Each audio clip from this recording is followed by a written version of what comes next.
And let's see. All right. I always feel better when I see the little sign that comes up that says, "You are live." So we are live. I want to welcome everyone who's watching and thank you for joining us tonight. It's kind of like a little mini reunion.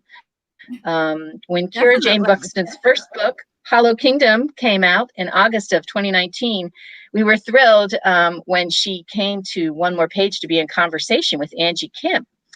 After their talk, we found out that Angie had seen Kira's book mentioned on our What We're Reading Now chalkboard and mentioned it to her. Angie had been there for the release of her book, Miracle Creek, and saw that and let Kira know that she was on our board. And, you know, the next thing you know, we were fortunate to have an event with both of them, which was awesome. Tonight, Kira and Angie are back again, and we're going to be discussing Kira's new book, Feral Creatures, which continues the story of ST, our favorite post-apocalyptic crow. Now, if you've read Hollow Kingdom, you know that ST is short for shit turd. If you haven't read Hollow Kingdom, get it and start reading it now because it's just wonderful. The list of things that I love about Feral Creatures and Hollow Kingdom is too long for me to read. But I will say, make sure you read all of the footnotes in the books because they are hysterical, as we were discussing earlier before we went live, how much fun they are. And let your mind just kind of be open to following all the different communication patterns and ways of speaking of each of the animals because they're very different, and it really, you know, reflects, I think, like the essence of the animal. And just enjoy the beauty and the complexity and what to me is a kind of a positive post-apocalyptic tale. It's not to say that there's not a lot of darkness and sadness, but there's also a lot of, you know, goodness and wonder in it. Kira's writing has appeared in the New York Times, the New Yorker, McSweeney's, Huffington Post. Her debut novel, Hollow Kingdom, was an Indie Next Pick, a finalist for the Thurber Prize for American Humor, the Audio Awards, and the Washington State Book Awards, and was named a Best Book of 2019 by Good Housekeeping, NPR, and Book Riot. She spends her time with 3 cats, a dog, 2 crows, a charm of hummingbirds, 5 Steller's jays, 2 dark-eyed juncos, 2 squirrels, and a husband. And at one point I had in here a list of some of the titles from some of her articles, just to kind of give you an idea of her humor, but there were just too many that were too funny that I had to just cut them out. It was just going to be too long, but just brilliant sense of humor. And we're also so thrilled to welcome back Angie Kim. Angie is a wonderful friend to the bookstore. She is one of those authors who really supports other authors, which, you know, is just always so wonderful and impressive for us to see. Her book, Miracle Creek, was an international bestseller and an Edgar winner and was named a Best Book of the Year by Time, the Washington Post, Kirkus, and the Today Show, among others. It won the ITW Thriller Award, the Strand Critics Award, and the Pinkley Prize. A Korean immigrant, former editor of the Harvard Law Review, and one of Variety magazine's inaugural 10 storytellers to watch. Angie's written for Vogue, the New York Times Book Review, the Washington Post, Glamour, and numerous literary journals. She's, as I mentioned, an author we've had the pleasure of seeing in our store many times, and it's always a joy. She has a new book coming out at a date TBD called The Happiness Quotient, which we're, you know, Kira and I might try to ask her a little bit more about that book. We will. But you didn't join us to hear me talk. You joined to hear Kira and Angie talk. And I just want to say, please feel free to post any questions in the chat box for the authors, and they'll get to them either during the talk or after the talk. But just sit back and enjoy listening to Kira Jane Buxton and Angie Kim. Yay! Thank you so much, Eileen. That's so wonderful. I'm so happy. And also, Eileen didn't say, but after Akira, I think it was after I saw that Eileen was reading your book, that I I texted you and I was like, guess what? She's reading this. And then I actually talked to Eileen about what we loved about your book, because we had both read it. And it was just, we went on and on and on for like so long about all of the things that we loved about Hollow Kingdom so much. So I knew that, she would love having you in the store. And I'm so glad that we were able to get you from, where you are in Washington State to come to the East Coast with us. And now you're back again, even though it's virtual. Oh my gosh. I'm so excited. I'm so excited to be specifically in conversation with you, because, we kind of like started this journey together with our books. We totally did. You were in the same, we did our first ever author event together in Seattle also. Yes.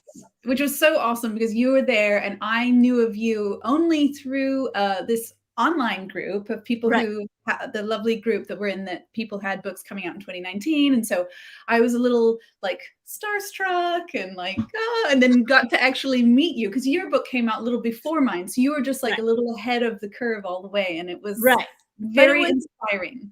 But our event was before either of our books had come out. So we were like so excited to go through this together. And I'm now so inspired by the fact that you have a second book coming out, whereas of course I am like nowhere, but we'll talk about that. Okay. But anyway, so Eileen sort of stole my thunder, because I was going to introduce you and brag about you. And she read your amazing bio, but I just wanted to, just for the benefit of the audience, just talk a little bit about Feral Creature and Creatures and the amazing reception that it's gotten, and just read a couple of like delicious, blurbs and quotes. So Kirkus said about it: brilliant humor, clever characters, and an intriguing look at the relationship between the parents and children who don't conform to their expectations. And Publishers Weekly said Buxton balances the snarky humor and moving tenderness of her delightful protagonist with genuine tension. Fans of post-apocalyptic dangers and witty narration will eat up this charming story. And I can definitely attest to that. I am so in love with your voice, as I told you the first time with Hollow Kingdom, with ST Shit Turd, who is just so delightful. He's so fun. He's so delightful. And what's wonderful about it is he's so smart. I mean, he's, a crow, and he's so smart, but he's so naive, because, he's not like a human. So he sort of takes what the human, his owner from the first book, Hollow Kingdom, Big Jim, and what he told him. Like, he calls all humans mofos, because that's what Big Jim called all the other people, and things like that. And what in Hollow Kingdom we first met ST, who is fighting to save humanity from this apocalyptic thing. And here he becomes a parent, because he has a nestling. He has the last human alive, a baby, who quickly, for most of the book, is around 13 years old. So, a teenage girl who, and so it's like really wonderful that we have this, amazing family drama and sort of a coming of age story of this nestling, this last human alive on Earth. I just wanted to ask you, because we ended our first event about the Hollow Kingdom with me asking you about, what are you going to do for the sequel? Like, because I knew that you were working on a sequel. So I just wanted to ask you, like, what was the origin story of how you came up with this particular time, and, around 13 years, after the setting of Hollow Kingdom. So take us through all of that. Yeah, it's thank you for that. I mean, you've made my day by saying all these lovely things, because we're friends, but I'm such a fan of yours. So it's just like, oh, lovely. I'm putting that in my pocket. I you can really write yourself into a corner. And I was very nervous about writing a sequel because, I mean, the debut novel is terrifying enough as it is, and I think both of us have been so lucky to get a great reception, and then suddenly being faced with, okay, this is a sequel, so where do we go from here? And I left myself, or I left poor old ST, who is at this point, a flightless crow. And he's, obviously he's in Alaska, and he has this last human that is his charge, which is this amazing dream for him. It's like, as you said, he's so enamored of humans, and he really embodies hope for humanity, and in many ways is the last bastion of humanity. And so I thought, I actually really loved the premise, because I'm a big Jungle Book fan, and I also am such an animal nerd that this idea of a child being raised by an animal or animals, and also of being a being that is closer to nature than any human arguably has ever been, was a really interesting premise to me. And so it was also this like really wonderful humor premise to have the absurdity of a crow who is, full of ridiculous, as you said, this like weird bird's eye view of humanity. And he gets it wrong all the time. All the time, but he means well. Like in the beginning, he talks about, humans always having problems with lettuce being contaminated with Ebola, and of course he means E. coli. But he's and you and I were talking about this offline, like him talking about a poet, and then this amazing poet, and then we realized he's talking about Bon Jovi, and Bon Jovi. like, okay, but to him, that's like pop culture art. Like there's that whole like there's no divide for him. Exactly. It's all from a place of total reverence for humanity, which is not something that I always experience. So it's a very interesting character to voice, this crow who loves humans so much. And then in terms of deciding upon Dee's age, and it flowed with the story. It was, and I wanted to explore her as a child, and then I also, for a little bit, and then also see, what would this young being grow into under the the tutelage of a corvid, and he has all these expectations for her. He wants her to be exactly as we are. He wants her to be cultured, and he wants her to be polite, and at one point he says he wants her to wear those nice hats like the birds' nests on their heads, like the exotic mofos on BBC America. He doesn't fully get it that there's no way this child could have that upbringing, but that doesn't mean he loses hope. And what I love is that it's so much of the universal frustration of a parent, of like, here's what I want for you. I want you to be better than I am, but all she wants to be is to be a great crow or an owl or whatever,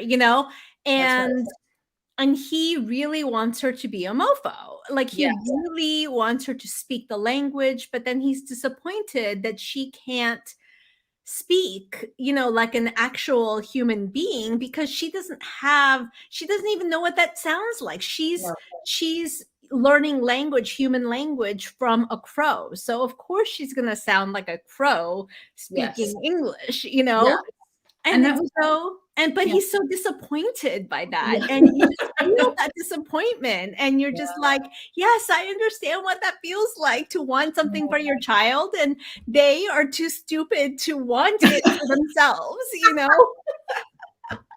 So funny.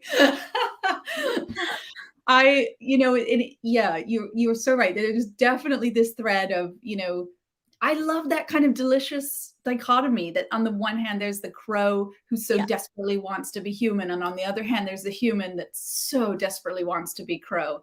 And this theme of, it's pervasive with our species, that we have all these, necessarily we have sort of labels, and, we find quick ways to make judgments about things, necessarily for survival. We evolved to do that.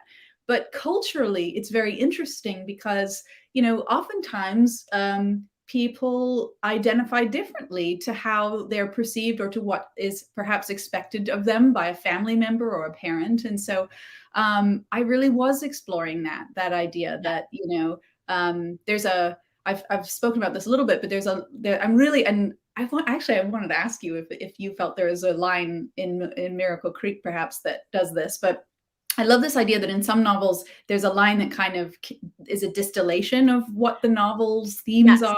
Yeah. And for Feral Creatures, there's a line that says, "We survive when we are seen." And I feel like that's it. This is a book about, you know, reverence, you know, for all the creatures, all the biodiversity.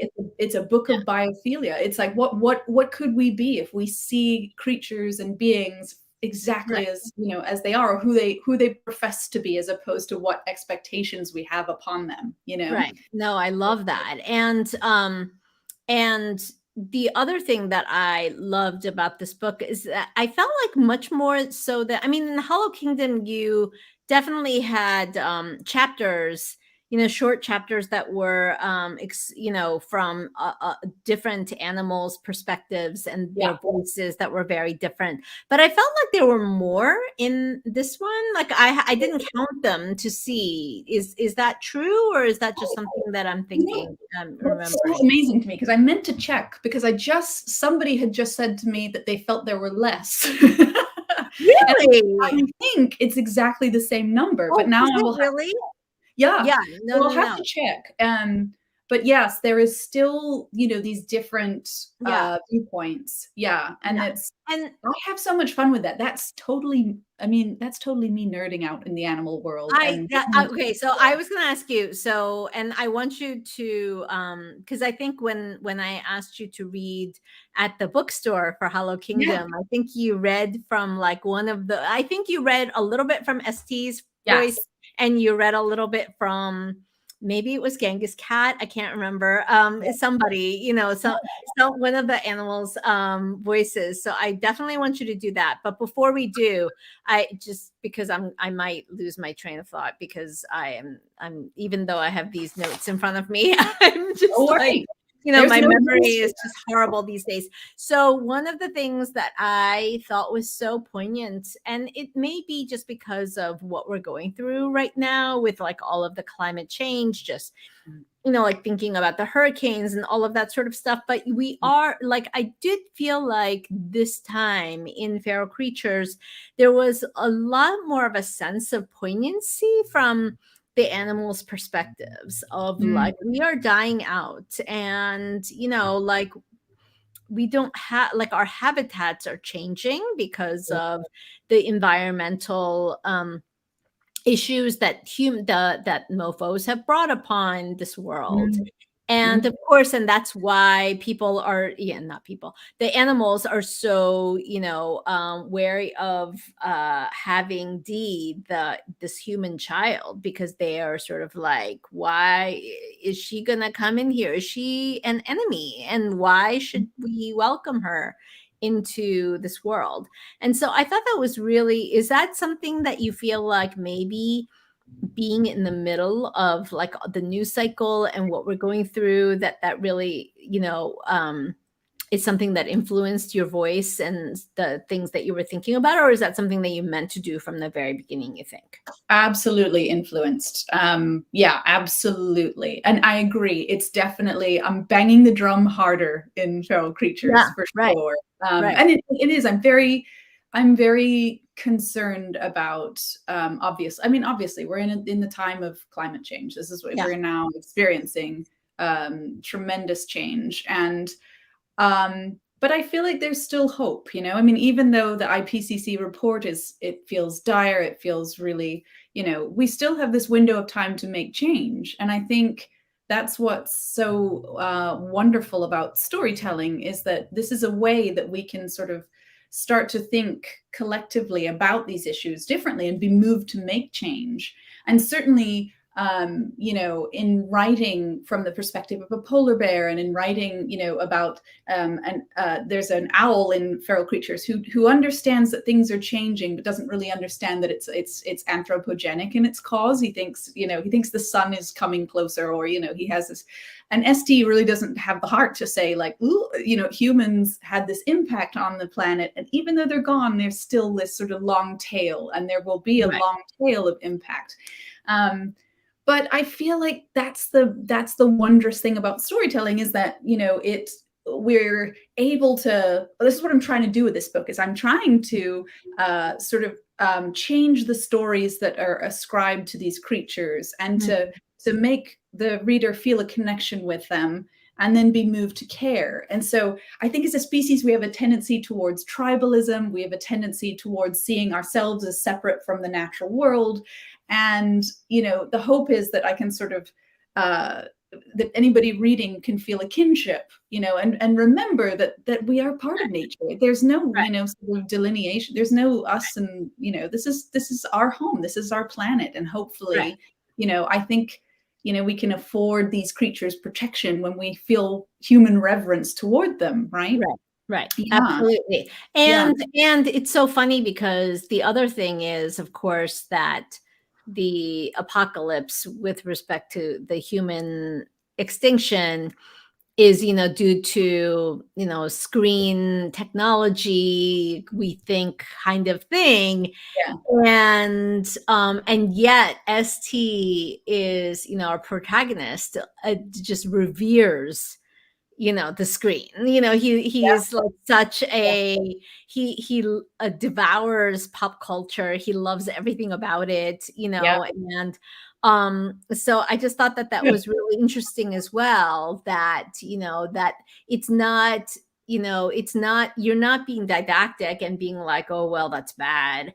And you're sort of recognizing that, of course, somebody who grew up with that influence is going to have that kind of reverence for it. It's a force, isn't it, that can be used for good, and it can be used for bad. And I feel like the sort of whatever has happened to humanity in book 2, I never really sort of explain it. And the best part is I don't really have to, because it's animals. They're not going to. It's true. It's true. There is this sort of question about whether it's, some believe it's like zoonotic in its origins, like many of the diseases. Others believe that perhaps it was something that came through the screens. And I think it's interesting to explore that. And I often get asked, are you a Luddite? Because you seem to, shit very hard on technology. And I would say, no, I am a Luddite wannabe. But I think that it can be used, for tremendous good, and especially, in the time of climate change, perhaps, that might be the very thing that does some very, helps to save. Absolutely. And I remember, because I was looking through my list of questions that I asked you for the first time. I did ask you. I was like, can you just tell us, without like spoiling it, like, what is it supposed to be from? What did I say? Did I lie? No, I think you said I think you said very similar to what you said now, but I did feel like there's a letter from the mother of Dee that I thought was very, I don't know, to me, it sort of like solved the mystery a little more. Cool. But anyway, okay, so will you do a little reading for us? Because I would love that would be such a treat, because you are so amazing as a reader. I love that. Oh, and then while you're doing that, I'm gonna see if anybody has. Oh, look, we have so many comments. Okay, that I haven't read. All right, okay, all right. So go ahead and read, and I'm gonna go through. Fabulous. Okay, I just figured I will start at the beginning, and I would read the prologue. Oh, I love the prologue so much. Oh, I love the prologue. Yay. Okay. So this is the prologue, transcribed by a black widow spider named Ra-Ra. It is a truth universally acknowledged that a single crow in possession of a good fortune must be in want of a Cheeto. Okay, I might have borrowed and bastardized that line a little bit, but it's hard to know where to begin. On a whim and a smattering of Scotch, I'm writing my story. I use the term writing loosely, given that I don't have any fingers. Oh, to have the gift of just the middle one. Where are my fingers, I hear you ask? I have a paucity of digits because I am a bird. My name is Shit Turd, and I'm a Cheeto-addicted American crow. Not a species known for our literary prowess, but boss stink bug we should be. I've practiced this story and told this story, my story, our story, a bajillion times because we need stories to survive. Stories suture up our wounds, stitch us back together. They keep our loved ones alive. They connect us all like the mycorrhiza, the fungal web through which the trees talk, like baby sloths or Kevin Bacon or actual bacon. Now, where to begin? All this shit happened, more or less. Call me Shit Turd. Writing is hard. My story is told often by me in the sylvan whisper of old oaks, peppered into misty air by songbird beaks, bubbled up in the breath of beluga whales, and shivering along the frosted strands of spiders. Even squirrels natter about it, those toilet wand-tailed, nut-scrimping, peeping Tom fuck scamps. It matters because our stories will save us. We must remember and retell them, just like the humans did before they all died out. All of them, but one. In case you're wondering what a human is, they were essentially bald apes that covered their genitals with cloth and experienced incessant outrage. Holy Funyuns, everything set them off. Noises, the weather, the interminable celestial mystery of what happened to their socks, but mostly other humans. They were inordinately clever.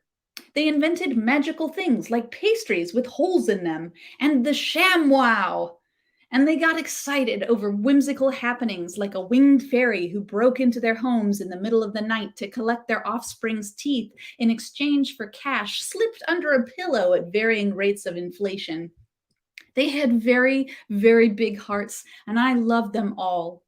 Though I'll admit, they had no control over their vegetables. I can't tell you the number of times their lettuce was contaminated with Ebola. I stare out the window and try to channel the deep literary acumen of a dead writer. There are a lot of those now. Come to think of it, I'm the only actually alive one, which automatically makes me the world's greatest living scribe, and I'm suddenly suffused with confidence. Let me catch you up on my adventures with a little fairy tale flair.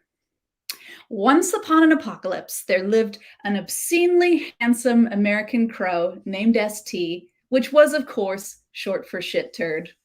He was given this distinguished appellation by his owner, Big Jim, a larger-than-logging machine human man who once assaulted a sign twirler dressed as the Statue of Liberty and acquired a colostomy bag for the sole purpose of filling it with peanut M&Ms so he didn't have to pay for concession stand candy. Big Jim and ST, the ravishingly handsome crow, along with Dennis, the bison-hearted bloodhound, all lived together in a gorgeous castle in Seattle.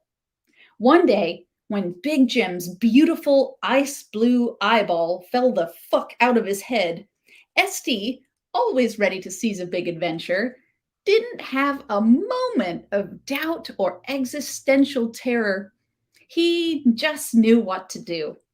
Being a heroic, intrepid corvid and a goddamn fucking optimist, ST fearlessly led his best friend and bloodhound buddy Dennis into the wilds of Seattle to find a cure. There, they discovered that all the humans, whom Big Jim and I had always called mofos, had contracted a heinous virus. Some believed the virus was transmitted through the screens of technology. The technicalities of this are convoluted, mysterious, and were explained to me by an intellectually enlightened parrot. Others believed the disease was an environmental issue and that the exploitation of nature came back to haunt them. The mofos that hadn't perished had devolved and changed into terrifying quasi-beasts, more pungent than they'd ever been throughout their colorful history, even at Coachella. It was as if Picasso had drawn a collection of animals while handcuffed, on dental drugs, and upside down in a paddling pool of chocolate pudding. They hunted screens, smashing all the glass of the ruinous Emerald City. The natural world began to claim and conquer what was stolen from her with skeletal claws of bramble and a mouth of moss. With no conservation, the crumbling bones of infrastructure were being devoured by ivy and wicked weeds. ST set about saving the domestic animals that had become trapped in homes after the extinction of the mofos. There were great battles between beast and grosser beast. We made friends and we lost friends. I thought I might die of heartbreak. But then, praise to the Cheeto gods, we found the last living human on Earth, and I had reason to keep hope alive. And, not to brag, but I also bravely overcame a penguin prejudice.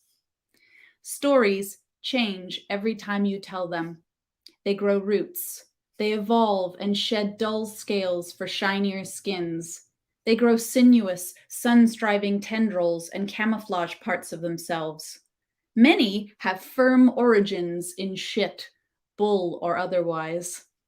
This one starts with Shit Turd, the little black bird in a small cabin. This is my story about the last mofo on Earth. Are you up for a big adventure? Damn right you are. Carpe Cheeto.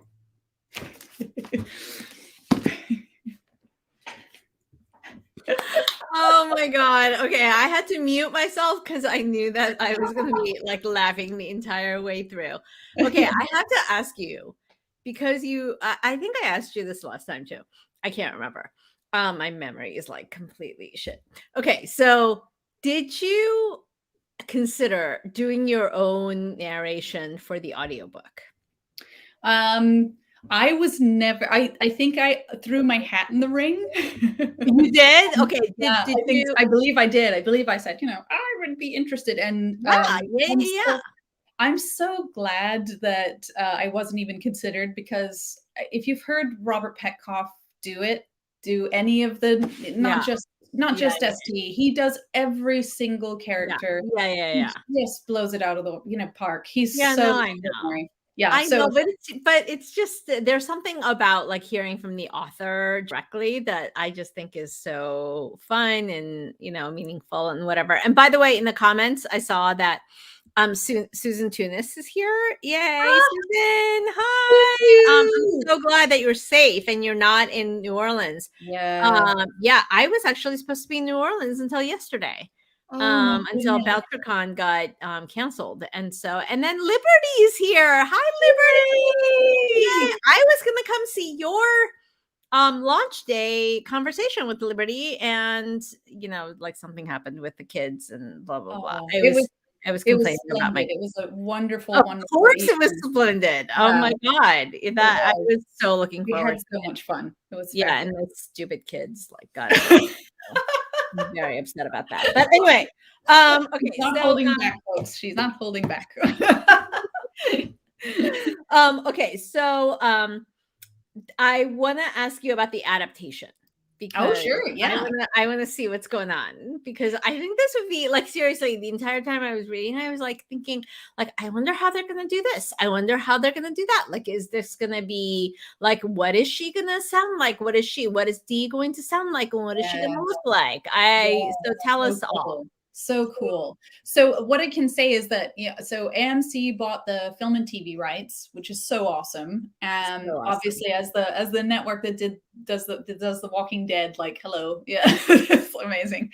The intention is for it to be a adult animated series, which is fantastic and exciting. And there's a fabulous writer on board, and I think that is all I'm allowed to sort of discuss with that, other than it is moving in a glorious direction. And the second I'm allowed to, squawk about it online, I will be. Okay, good.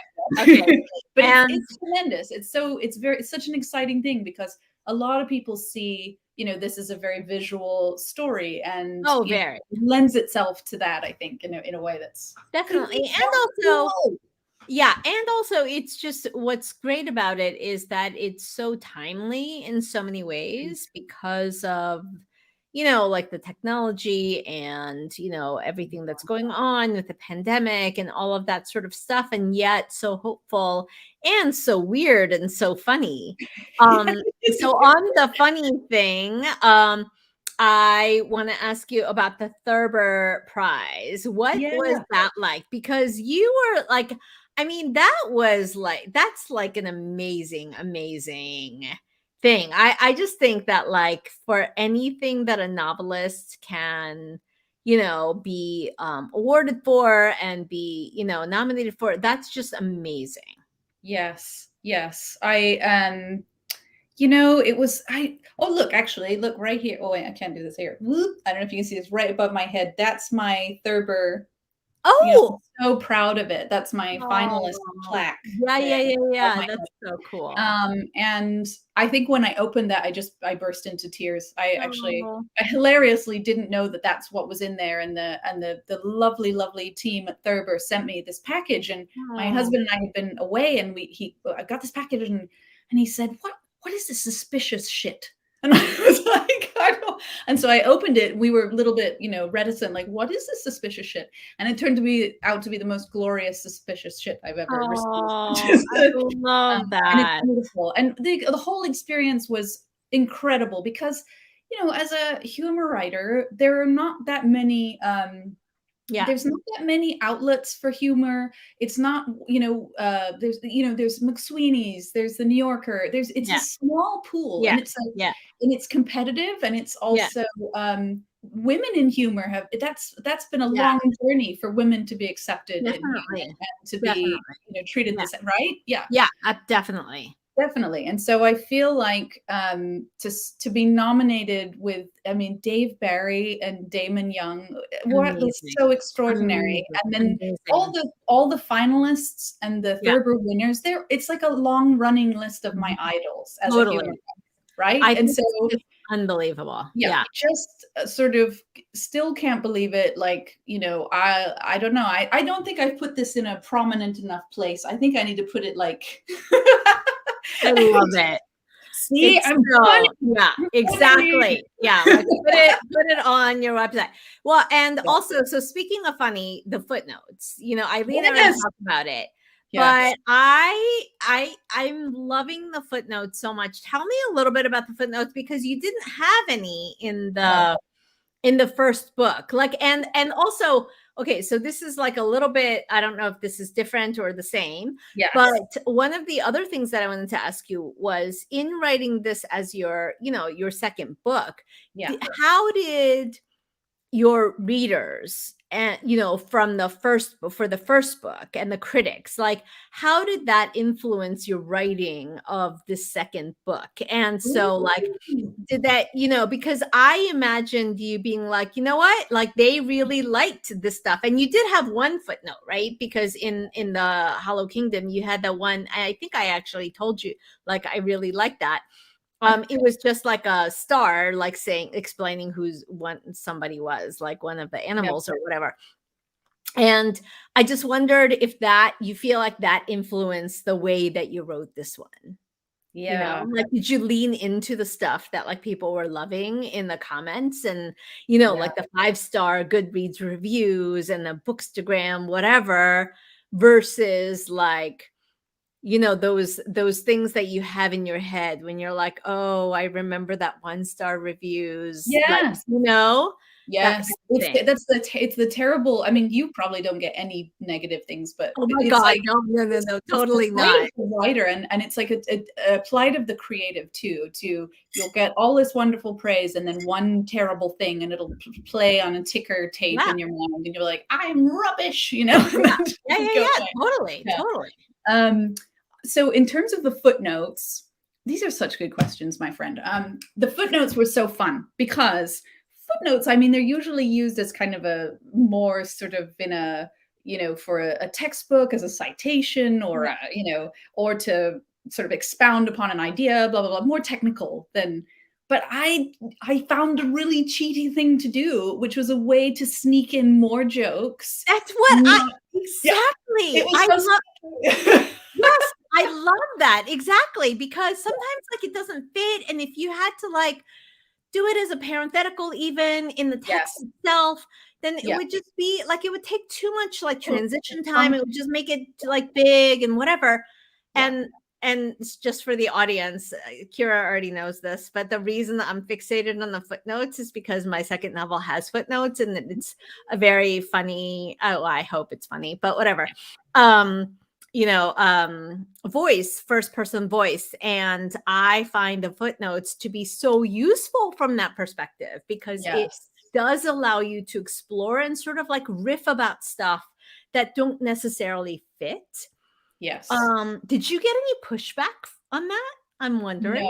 No. And I want to I know it's not my place at all, but I want to completely absolve you of any footnote fear. I want you to embrace the footnote, especially since you're writing humor. I think you're so right. It allows you to kind of flow along. I'm quite a, I like sort of, there's a lyricism sometimes to the way I write. And so I can hear if something's off. Totally.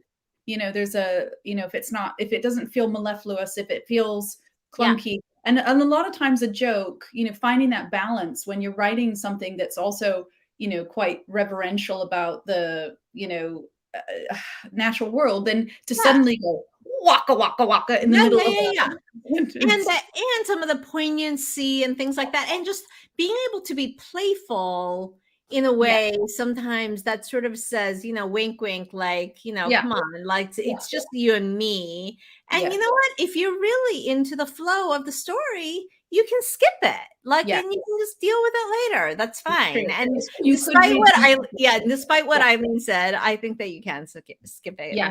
And also I found them very helpful for writing a sequel, because there is so much backstory, and especially when you're sort of sometimes explaining odd, certain bird biology or behavioral things, it was easier. For example, he talks about his gular a lot in the first novel, and so that's really well established, right? And that's his birds flap their neck muscles to stay cool and when they're stressed, and it's so funny to me that they do that, and so his are constantly flapping because he's stressed out all the time.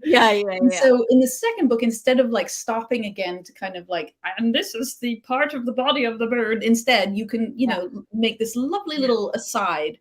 But I'm so excited because you're writing humor. How is that? How is that? No, it's, I mean, I actually, some of my, that's how I started in short stories and essays, is with humor. So I'm really glad to be getting back to that. There are parts in Miracle Creek that are, I think, funny, but I think it gets lost because, it's about a child who dies. So, there isn't really, so I understand that. And this is, this is kind of heavy too, but whatever. But, okay, but back to you. Okay. So, and then your other question, was about the, like the stuff in your head and whether that influences. Well, I have to tell you, I'm so lucky because I have good friends, and I have a writers group, and I know you have a writers groups as well. And for mine, we're not a critique group. We're a group that just gets together, drinks cocktails, and read each other work and support one another, which is, I love if people are, looking for a model, kindness. That's how we operate. How do we support each other? We don't need to tear each other's manuscripts apart. We just need to be heard and loved, and to drink a Campari and soda, whatever it is. So my writers group, when we knew that Hollow Kingdom was going to be published, it was my girlfriend Susan Urban took me aside, and she said, you're going to be writing that sequel right away, right? And I was like, well, and she was like, I think you need to write that right now. And I was like, well, and she was like, well, because you're going to have people's, no one's read this. And when they read this, there will be opinions and people will share them. And that may impact your creative choices. So I had written the first draft of this long before Hollow Kingdom came out. Really? That's so interesting. I love that. I know. It was wonderful. It was also terrifying because I wrote it and then felt like, it was so long, the journey from it being finished to completion to publication was quite a while. And I felt like, oh my God, should I have waited? Should I have waited to see how people reacted? Should I have taken some reader, So it was that funny, and was I too risky? Did I take too many risks with this? Because I didn't hold back at all, because there was no one to say, don't do it.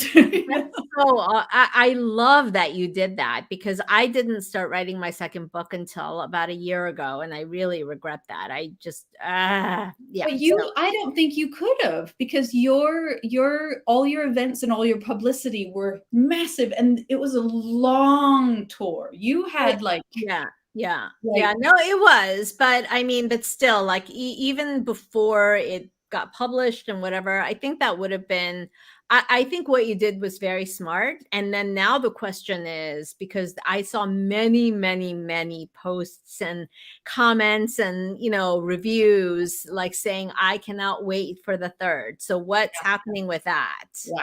It is happening. It is happening. And I wish I could tell you that I had been so smart as to immediately write the third one. And no, I didn't do that. I actually started it and then wrote, I want to say it was like over 100 pages, and just scrapped it. Just said, no, this isn't working. Yeah, it wasn't working. It wasn't what I wanted. I like where I've started with it. And, so I'm going to circle back. I also was kind of working on it when the actual pandemic happened, and that felt, I don't know how, like, I couldn't write at the beginning of it all, and I couldn't read either. I was so distracted. My mind, I was so stressed out. I was a panic puddle with pandemic pudding brain, and I couldn't do it. And so I ended up, by the time I actually could, I went and wrote something else that's a lot lighter and, is like truly got its like claws in full blown escapism. I cannot wait for that. That sounds so awesome. It's fun. It's funny fantasy. Yeah. But the third is, do you think that this is going to be a trilogy? Like it's going to be 3 and then it'll be end, or you don't know yet? I don't know. My feeling is I think so. I hope so, because it's a lot of work. I'm exhausted.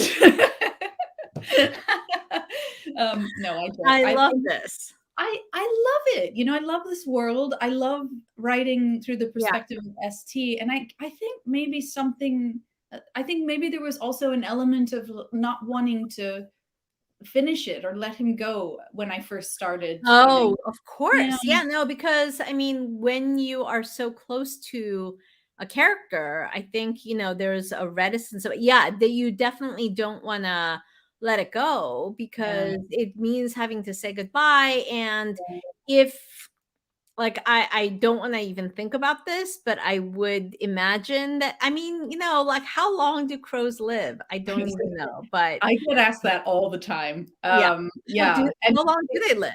What is the answer? They say, like, so a cursory like Google search will tell you 8 years, but that's I think that's inaccurate. They have a really tough life in the wild, but in captivity, the oldest crow ever recorded was 59. What? Yeah. Okay, well that makes very, very unusual. I mean, that's like that's a geriatric crow. Wait, I mean, but how old do you think ST is right now at the end of Feral Creatures? That's a really good question. So he's got to be, oh gosh, I just got asked this, and I'm completely around 40, around 40 or so. No, he's nowhere near that. No, he's probably probably like teenage, like 19 or 20 ish, which is also very old for a crow. So the crow that almost said live with. I don't live with her. She's a wild crow that visits me every day. Right. Yes. I hang out with her. T, the real crow, who ST is based upon. So I know that based on, she's at least 9 years old. And I know that because they become able to reproduce at age 4. And the first year I met her, she brought me her little fledgling Flick. And so based on that, from the time that's passed, I know that she's at least 9 years old. And, that's I'm hoping we'll get many more years with T. Yeah. But it's hard to say. It's really tough because they have so many predators in the wild. So I think in general, it's not a long life in the wild. Okay. But ST's got a little bit of protection, and yeah. Oh, and Liberty says for Halloween this year, she's going as a Kira imitating a geriatric crow. I love that. That's so cute. I love it. Okay, so I am going to call for some questions from the audience. I have many, many more of my own, so I'm going to keep on going. But I just wanted to take a quick pause to say anybody who has questions, please put them in the comments. I don't know why, but for some reason, I am not able to comment myself in response to the comments. So whatever. So sorry about that. I don't know why that is. I don't know.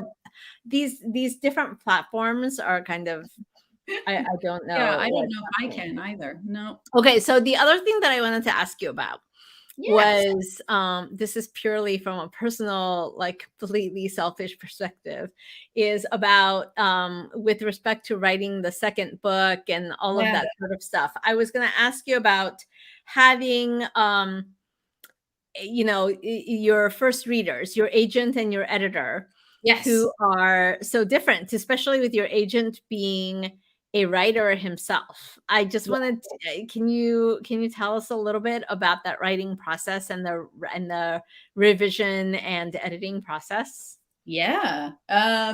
Well, so when I'm finally ready to share it, I'll give it to my agent, Bill. And Bill Clegg is he's an amazing writer himself, right?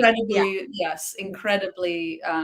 He's an incredible writer. He's written such spectacular works, and so that's very intimidating. But it's extraordinary. It's an extraordinary experience because he has he's a jack of all trades, and he is a fantastic editor, and always comes back with the most thoughtful notes, and he's not heavy-handed about edits. It's a joyful process, and a part of getting to I was so lucky as to actually get to choose my agent, and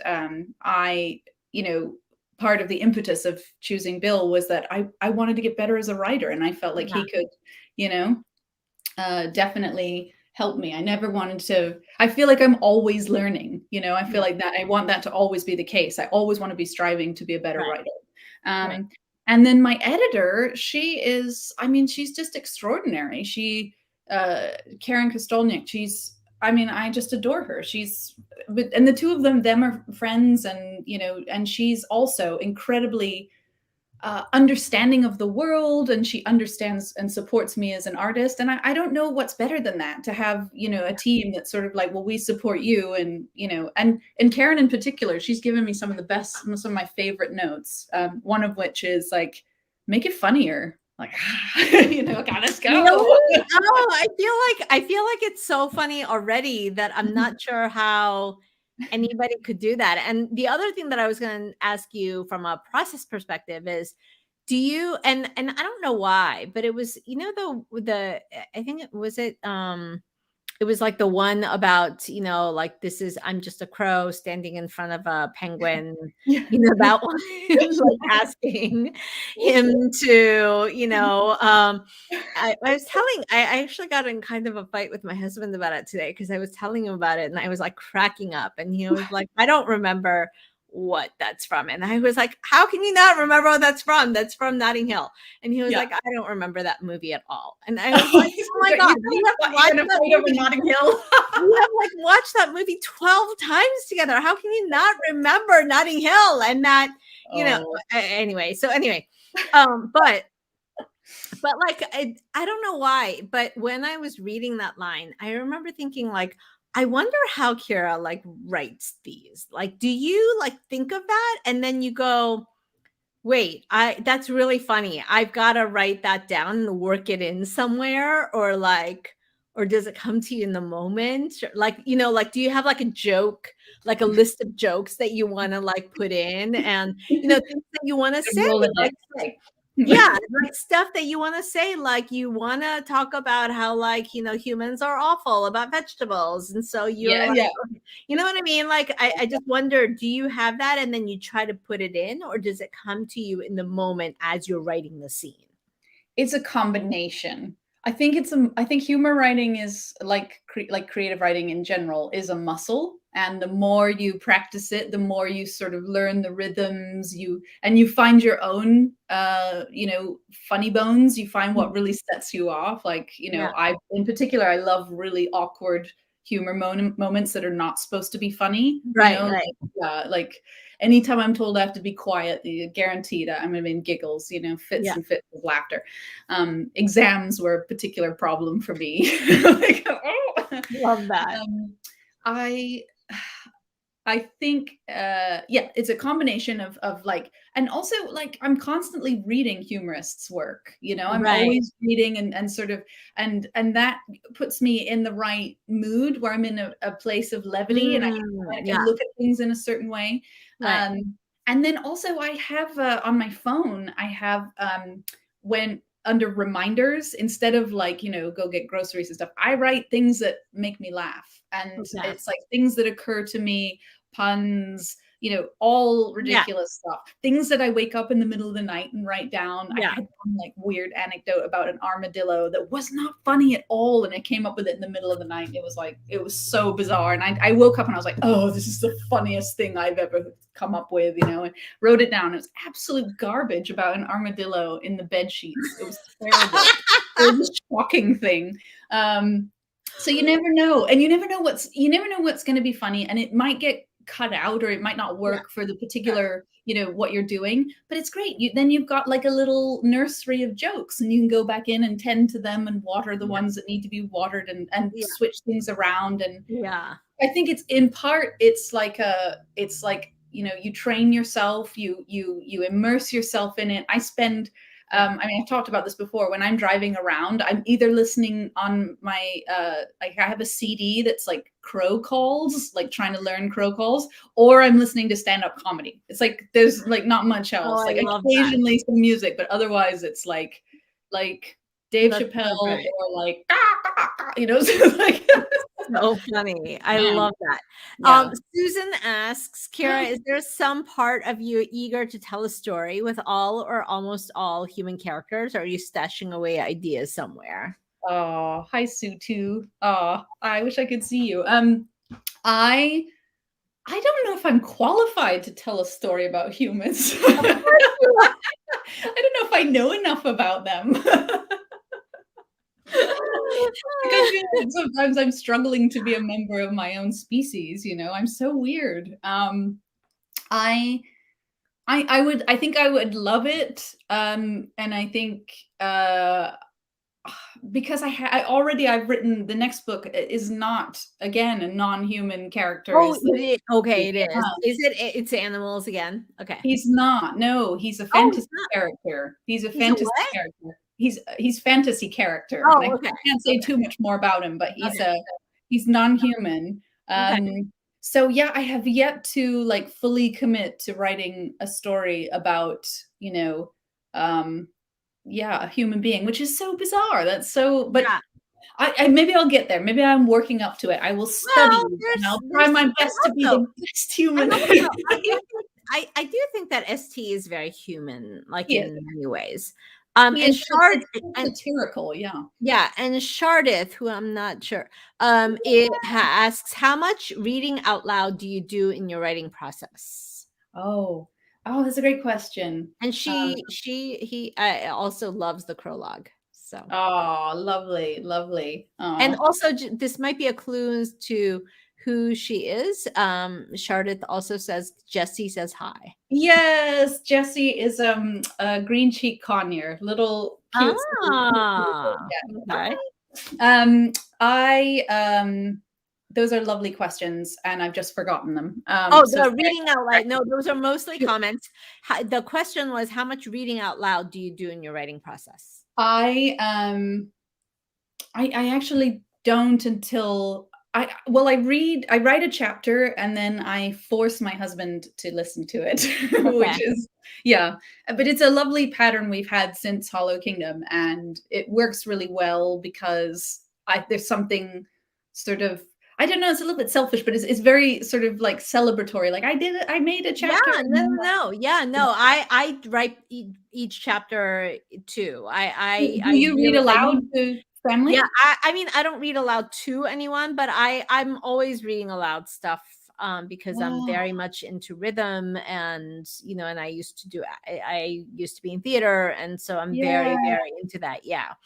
Are you finding you're doing more with humor writing of the sort of reading it aloud? I mean, I'm not sure that you'll think that it's humor writing just because there's like more humor in it. You know what I mean? Like, I find myself being like a little bit like, oh, no, don't have like expectations of me like being funny.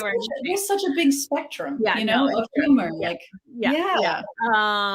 But yeah, no, I love that, and it just makes it fun when you are like doing, when you are sort of like reading out loud and you can make yourself laugh. I think that's just so, it's just such a gift to be able to do that, because sometimes writing can be so painful from, time to time, that it's such a gift when you can, sort of enjoy the process yourself. And Susan, Marilee, thank you for that lovely question, and hi to Jessie. That was a lovely question. Okay, I know we're out of time, but one last quick question from Susan. She can't imagine your work without humor, but do you think your stories will continue to have genre or speculative elements? Yeah, that side of it has always been a little bit of a surprise to me. So I think I'm going to eventually, I hope I write a lot more, and I hope I have some ideas for things that are not in speculative realm at all. Yeah, so we shall see. I hope so. I'm so lucky to have a team that's like, go for it. Do whatever. Yes, exactly. I love that. Yes. I'm enabled to be insane. Yeah, we love people like that. Yes. Well, I hate to break this off. You guys are just so much fun, and I want to let everyone know that if you want to watch it again, in case you missed any of it, or you just need to have a little brightness and humor in your day, you can watch it on our YouTube channel or on Facebook. And definitely make sure you get both of these books if you haven't already. Feral Creatures, the new book from Kara J. Buxton, and Miracle Creek by Angie Kim. And Angie, we didn't even get a chance for you to talk to us about your new book. Oh, it's fine. It's so far away. It's so far away. No. Okay, totally. We're going to keep watching for it. As soon as I saw that, I immediately went on to Edelweiss, our system for, looking at books coming out. And I'm like, darn it, it's not there. No. Because I'd like to be in combo for it. Yeah, it's not for a year. So I'm guessing 2 years, 2 to 3 years. Oh, 2 to 3 years. Okay. Years. Well, and that means you guys are just awesome. It was so much fun. We love hosting you, and you two are just so much fun together. And thank you so much for joining us for this virtual event tonight, and for everyone who tuned in to watch it. We really appreciate that you were here with us enjoying this really special evening. So thanks so much. Good night. Thank you. Bye. Bye, everyone.